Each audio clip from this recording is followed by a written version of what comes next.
हमारे YouTube channel में आप सभी का स्वागत है। आप सभी को हमारी तरफ से राम राम। पिछले वीडियो में हमने 250 दोहे पूरे पढ़ लिए थे रामचरितमानस के, और जो इसके आगे के 5 दोहे हैं वो हम इस वीडियो में पूरे पढ़ेंगे। तो आप सभी हमारे साथ रहिए और इन्जॉय कीजिए और भगवान जी का नाम सुनिए, और हमारे साथ ही आप भी रामायण पढ़ते रहिए।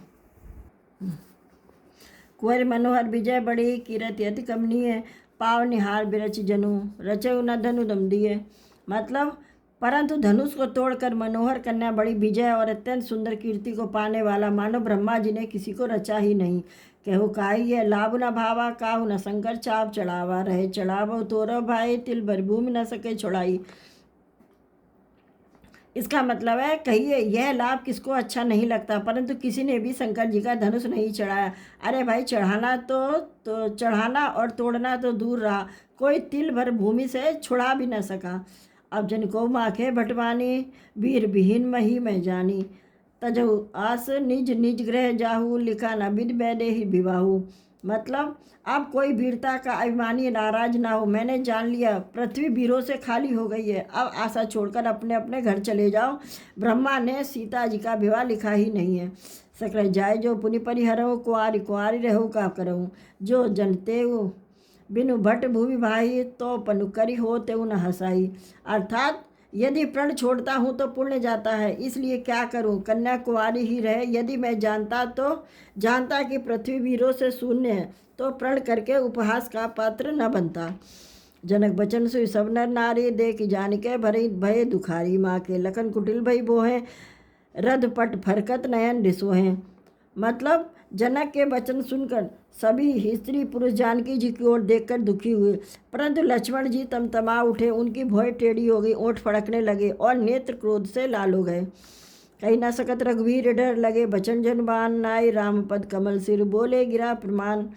अर्थात श्री रघुवीर जी के डर से तो कुछ नहीं कह सकते, पर जनक के वचन उन्हें बाण से लगे। जब ना रह सके तब श्री रामचंद्र जी के चरण कमलों में सिर नवाकर वे यथार्थ वचन बोले। रघुवंशई में उजऊ जह को होई, तेई समाज अस कहे न कोई, कही जनक अस अनुचित बानी, विद्यमान रघुकुल मन जानी। अर्थात रघुवंशियों में कोई भी जहाँ होता है उस समाज में ऐसे वचन कोई नहीं कह सकता जैसे अनुचित वचन रघुकुल शिरोमणि श्री रामचंद्र जी को उपस्थित जानते हुए जानकी जनक जी ने कहे हैं। सुनो भानुकुल पंकज भानु, कहो स्वभाव न कचोय मानो, जो तुम्हारे अनुशासन पावो, कंदोगी ब्रह्मांड उठावो। अर्थात हे रघुकुल रूपी कमल के सूर, सुनिए मैं स्वभाव ही से कहता हूँ, कुछ अभिमान करके नहीं। यदि आपकी आज्ञा पाऊँ तो मैं ब्रह्मांड को गेंद की तरह उठा लूँ। काचे गर्जिम डारो फोरी सकूँ, मेरु मूलक जिम तोरी, तब प्रताप महिमा भगवाना को बापुरो पिनाक पुराना। अर्थात उसे कच्चे घड़े की तरह फोड़ डालूं, मैं सुमेर पर्वत को मूली की तरह तोड़ सकता हूँ। भगवान आपके प्रताप की महिमा सही है, बेचारा पुराना धनुष तो कौन सी चीज़ है। नाथ जान अस आय सो, कौतुक करो बिलोक सो, कमल नाल जिमी चाप चढ़ावो, जो जन सत प्रणाम ले धावो। अर्थात ऐसा जानकर हे नाथ आज्ञा हो तो कुछ खेल करूं, उसे भी देखिए। धनुष को कमल की डंडी की तरह चढ़ाकर उसे 100 योजन तक दौड़ा कर लिए चला जाऊं। तोरो छत्रक दंड जिमी तब प्रताप बलनाथ, जो न करो प्रभु पद शपथ, करो न धरो धनुमात। अर्थात हे नाथ आपके प्रताप के बल से धनुष को कुकर मुत्ते यानी बरसाती छत्ते की तरह तोड़ दूं। यदि ऐसा ना करूं तो प्रभु के चरणों की शपथ है, फिर मैं धनुष और तरकस को कभी हाथ में भी न लूँगा। लखन सको बचन जय बोले, डगमगाने में दिग्गज डोले, सकल लोग सब भूपड़े राने, सिंह ही हरस जनक सक्षाने।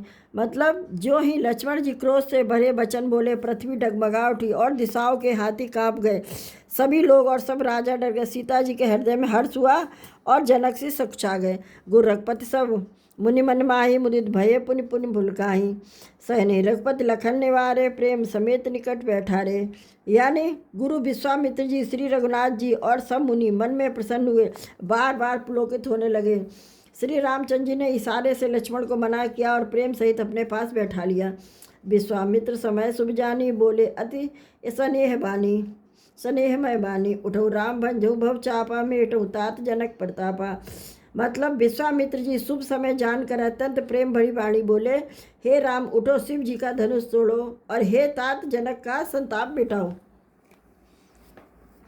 सुन गुरु बचन चरण सिर नावा, हरस विषादना कचुरावा, ठाड़े भय उठ सह सुभाए ठवन जुबा मृग राज लजाए। मतलब गुरु के वचन सुनकर श्री राम जी ने चरणों में सिर निभाया और उनके मन में हर्ष ना हुआ, न विषाद, और ना वे अपनी एड़ यानी खड़े होने की शान से जवान सिंह को भी लजाते हुए सहज स्वभाव से ही उठ खड़े हुए।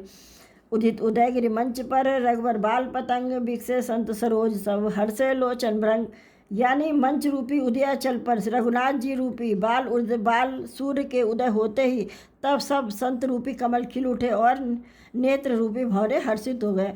लिपन केरी आशा निशिष नासी, बचन नखत अवली न प्रकाशी, मानी महिप कुमत सचाने, कपटी भूप उलूक लुकाने।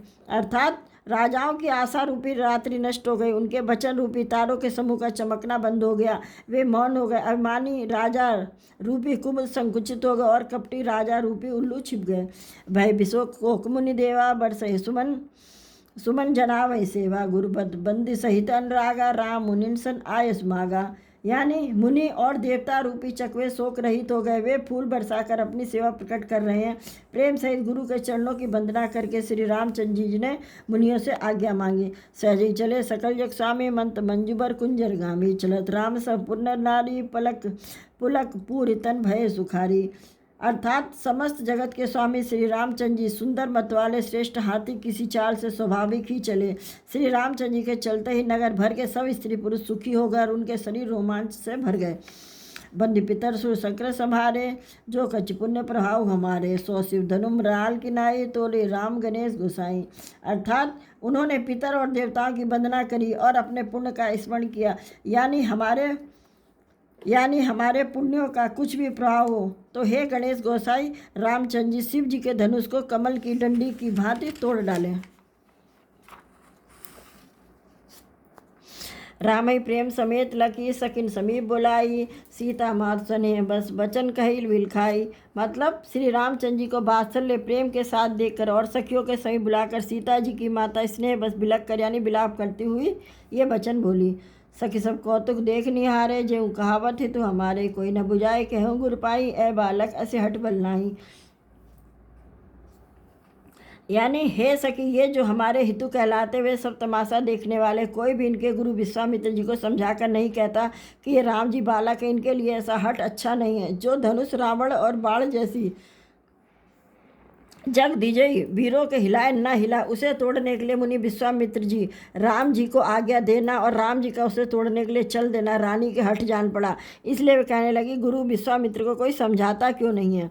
रावण बाण छुआ नहीं चापा, हारे सकल भूप कर दापा, शोधन राजकुंवर कर दे ही, बाल मराल की मंदल ले ही। अर्थात रावण और बाणासुर ने जिस धनुष को छुआ तक नहीं, सब घमंड करके हार गए, वही धनुष इस सुकुमार राजकुमार के हाथ में दे रहे हैं। हंस के बच्चे भी कहीं मंदराचल पर्वत पहाड़ उठा सकते हैं। भूप सयानव सकल सिरानी, सक विद गति कति जाति न जानी, बोली चतुर सखी मृदवानी, तेज बंत लग गई नारानी। अर्थात और कोई तो समझा कर कहे या ना, राजा तो बड़े समझदार और ज्ञानी, उन्हें तो गुरुदेव को समझाने की चेष्टा करनी चाहिए, परंतु मालूम होता राजा का भी सारा सयानापन समाप्त हो गया है। हे सखी विधाता की कुछ गति जानने में नहीं आती। यो कहकर रानी चुप हो गई। तब एक चतुर रामचंद्र जी के महत्व को जानने वाली सखी कोमलवाणी से बोली, हे रानी तेजवान को देखने में छोटा होने पर भी छोटा नहीं गिनना चाहिए। कह कुंभज कह सिंधु अपारा, सो से सुजय सकल संसारा, रही मंडल देख लग लागा, उदय तास त्रिभुवन तम भागा। मतलब कहाँ घड़े से उत्पन्न होने वाले छोटे से मुनि अगस्त और कहाँ अपार समुद्र, किंतु उन्होंने उसे सोख लिया। उसका सुयस सारे संसार में छाया हुआ है। सूर्य मंडल देखने में छोटा लगता है, पर उसके उदय होते ही तीनों लोगों का अंधकार भाग जाता है। इस वीडियो में हमारे 5 दोहे, यानी आज के वीडियो में हमने 245 दोहे पूरे पढ़ लिए हैं, और जो इसके आगे के दोहे हैं वो हम अगले वीडियो में पढ़ेंगे। तब तक के लिए आप रामचरितमानस के सभी दोहे चौपाई सुनते रहिए, क्योंकि मैं आप लोगों के लिए साथ ही साथ हिंदी में भी समझाती जा रही हूँ। और हमारे चैनल को सब्सक्राइब कीजिए। तो चलिए आप मिलेंगे अगले वीडियो में। तब तक के लिए आप सभी को हमारी तरफ से जय श्री राम।